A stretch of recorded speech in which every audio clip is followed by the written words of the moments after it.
को इस्लामाबाद लाया गया है और बताया जा रहा है उनको कि बड़े घर में लेके आए। जहां भी है हम इसकी शदीद अल्फाज में मजम्मत करते हैं। ये पहला मर्तबा नहीं है। पाकिस्तान तहरीक इंसाफ से के साथ एफिलिएटेड लोगों को, जिसमें रिसेंटली उसके वकील इंतजार पंजोता भी शामिल है, जिनको उठाया गया था और जद-कोब करके जिस हालत में छोड़ दिया गया था रोड किनारे, वो सब आप लोगों के सामने। इसी तरह ये हमारा पहला M&A नहीं है। इससे पहले असलम गुमन को भी बिठाया गया था। इस तरह हाजी इम्तियाज साहब को भी बिठाया गया था। इसी तरह रिसेंटली हाजी इम्तियाज साहब के घर पे भी दावा बोल दिया गया था। और लास्ट नाइट जो हुआ वो इंतहाई दर्दनाक है। ख्वाजा शिराज साहब 1 महीने से केपी हाउस में थे, केपी में थे, और केपी में रहते हुए 26वीं आईनी तरमीम के खिलाफ अपना ज़मीर इस्तेमाल करते हुए कि मैंने उसमें वोट नहीं देना, मैंने पार्टी की हिदायत पे अमल करना था, वो वहां मौजूद थे। जब असम्बली का सेशन शुरू हुआ दोबारा और वो तरामीम पास हुई, उसके बाद जब आया तो उसको फॉलो किया गया। पहले तोनसा शरीफ तक, जिसमें उसके घर को तोड़ा गया, उसके बाद उसका पीछा करके रात के वक्त गए हैं मुल्तान में, उनका घर भी तोड़ा गया, बच्चों को भी ज़द-कोब किया गया और उसको उठाया गया। ये फस्तैयत, ये लाकानूनियत सिर्फ और सिर्फ पाकिस्तान तहरीक इंसाफ के खिलाफ शुरू है और ये पंजाब में शुरू है। पंजाब की पुलिस और हुकूमत बराबर की इस फस्तैयत में शरीक है। हम इसकी मजम्मत करते, इसके खिलाफ एहतजाज करते हैं। हमने स्पीकर साहब से भी रिक्वेस्ट की है कि वो इस ईमान के एक मुअज़्ज़ज़ रुकन है, वो चेयरमैन है एक स्टैंडिंग कमेटी की, वो मोर देन 1 मिलियन लोगों को रिप्रेजेंट करना है। अगर एक पार्लियामेंटेरियन की अपनी जात को तहफ़्फ़ुज़ हासिल नहीं है, अगर वो अपने घर के अंदर महफूज नहीं है, अगर उसके छोटे बच्चे महफूज नहीं है, तो वो अपने अवाम के लिए क्या आवाज उठा सकता है? और ये फस्तैयत, लाकानूनियत कब तक कायम होगी? इसी के बलबोते हुकूमत बनी। ये बाय डिफॉल्ट चलने वाली हुकूमत है। इसी तरीके से 26वीं तरमीम पास हुई, इसी तरीके से 6 कवानीन 16 मिनट में पास हुए। अब ये कानून, लाकानूनियत तो खत्म होने चाहिए। हम चीफ जस्टिस से भी मुतालबा करते हैं कि अब आपकी बारी है। काजी फाइसा साहब जा चुके हैं, आपके कंधों पे भी अपने अवाम की बुनियादी हकूक और उनकी नफ्स के तहफ़्फ़ुज़ जो है और चादर चारदीवारी का, वो आपके लिए लाजिम है। हम उनसे भी मुतालबा करते हैं कि इस पे एक्शन ले। मैं एक बात याद सुप्रीम कोर्ट को करा दूं। 3 जनवरी को सुप्रीम कोर्ट ने एक ऑर्डर पास किया था। उस 3 जनवरी ऑर्डर में सुप्रीम कोर्ट ने अंडरटेकिंग वजीर आज़म से मांगी थी कि आइंदा किसी को घर से उठाया नहीं जाएगा मगर कानून के मुताबिक और किसी FIR में अगर वो मतलूब है। ये बात वजीर आज़म को मैंने फ्लोर ऑफ द असम्बली पे पॉइंट आउट करवाया था। वजीर आज़म उस दिन मौजूद थे। ये उस दिन की बात है जब हानिया की शहादत हुई थी और हम हुकूमत के साथ इकट्ठे थे। वजीर आज़म ने फ्लोर ऑफ द हाउस पे कहा था स्पीकर साहब को कि मैं अपनी अंडरटेकिंग और इसके बारे में पूरी मालूमात करके स्पीकर साहब को बताऊंगा।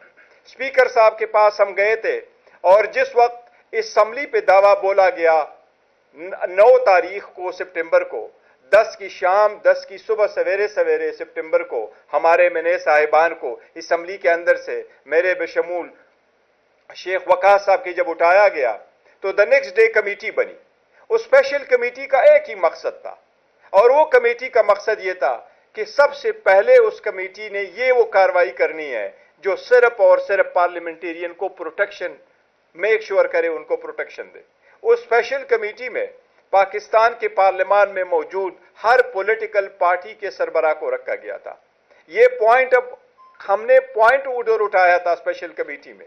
खुर्शीद शाह साहब की कमेटी में हमने ये पॉइंट भी उठाया कि सबसे पहले मेक श्योर करे आप पार्लियामेंटेरियन को वो तहफ़्फ़ुज़ दे। आज तक न पार्लियामेंटेरियन को तहफ़्फ़ुज़ मिला, न कमेटी ने कोई ऑर्डर पास किया, न स्पीकर साहब की तरफ से ऑर्डर पास हुआ, न कोई और कमेटी ने ऑर्डर पास किया, न सुप्रीम कोर्ट हाई कोर्टों से रिलीफ मिला, न ही वो जुल्म और लालचनेस खत्म हो रही है। अवाम यहां को फिर रोडों पे ना आए, एहतजाज न करे तो और कौन सा रास्ता आप उनके लिए खुला छोड़ेंगे? इसकी हम मजम्मत करते हैं और इससे मुतालबा करते हैं कि ये अब खत्म हो। जी आप डिटेल बता दी हुआ क्या जो वाकया आपकी खानदान वालों से बात हुई है, जो उन्होंने आपको बात बताई है, जो बात खानदान वालों ने आपको बताई है वकार साहब, वो आप बयान कर दीजिए कि ये वाकया हुआ कैसे। मेरी खैर साहब की फैमिली से मेरा राब्ता हुआ तो मुझे उन्होंने बताया कि रात 11:15 के करीब जब वो अपने घर पहुंचे और फ्रेश होने के लिए वॉशरूम में थे कि अचानक जो है उनके घर के बाहर स्ट्रेंज सी मूवमेंट फील की उनकी फैमिली ने, और उनकी जो ज़ौजा मोहतरमा है उन्होंने दरवाजे लॉक करने की कोशिश की कि अचानक अननोन लोगों ने बंदूकों के बट मार के उस दरवाजे को तोड़ दिया एंड दे बार्ज्ड इन। और उसके बाद उनकी बेगम साहिबा के ऊपर बंदूक तानी गई और उन्हें कहा गया कि बताएं कि ख्वाजा साहब कहाँ है। इस दौरान जो बाकी लोग आए उन्होंने बाकी कमरों में जो उधम मचाना था मचाया, but they kept her standing at the gun point.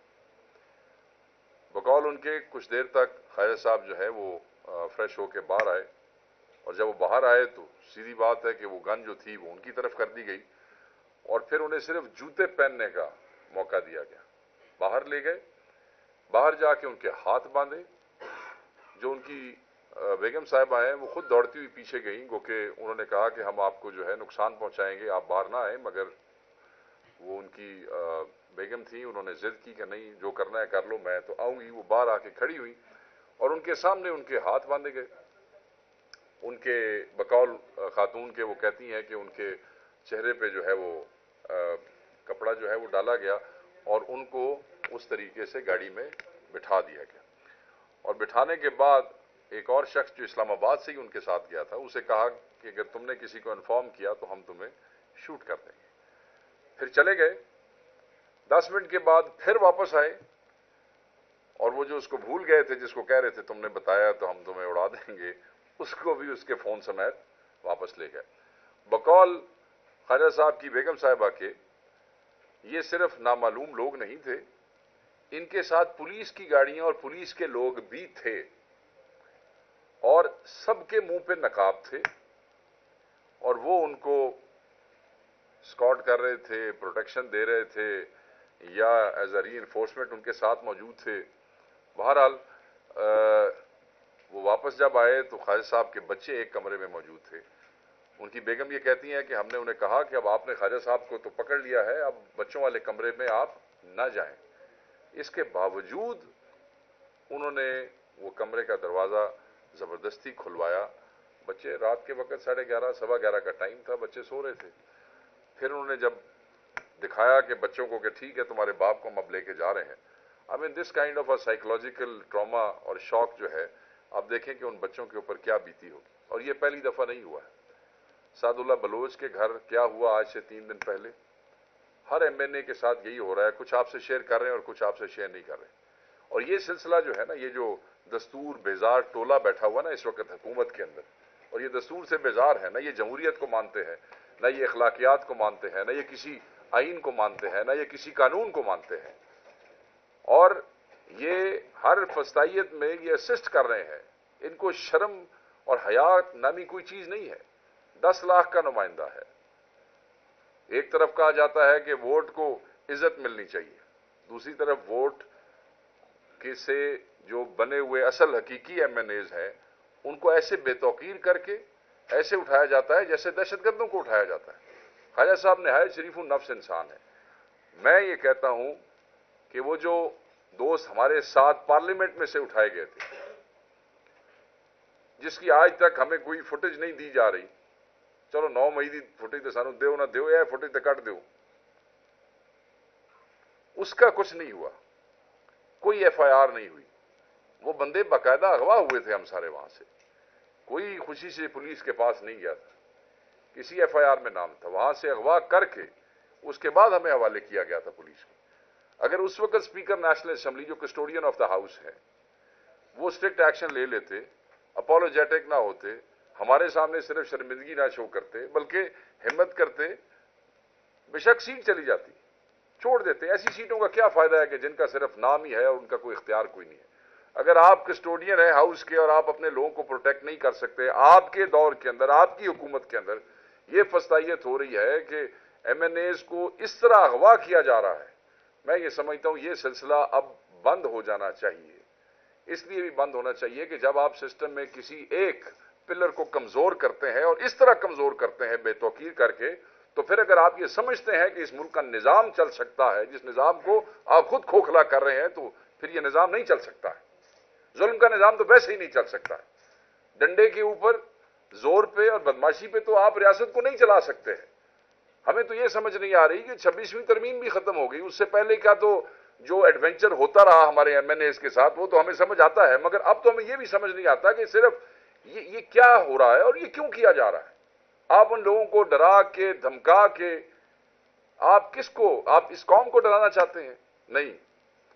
जिन 10 लाख लोगों का नुमाइंदा उठाएंगे और बेतौकीर करके उठाएंगे, वो आपसे नफरत करेंगे, वो कभी आपको नहीं मानेंगे, वो आपकी नस्लों से भी नफरत करेंगे।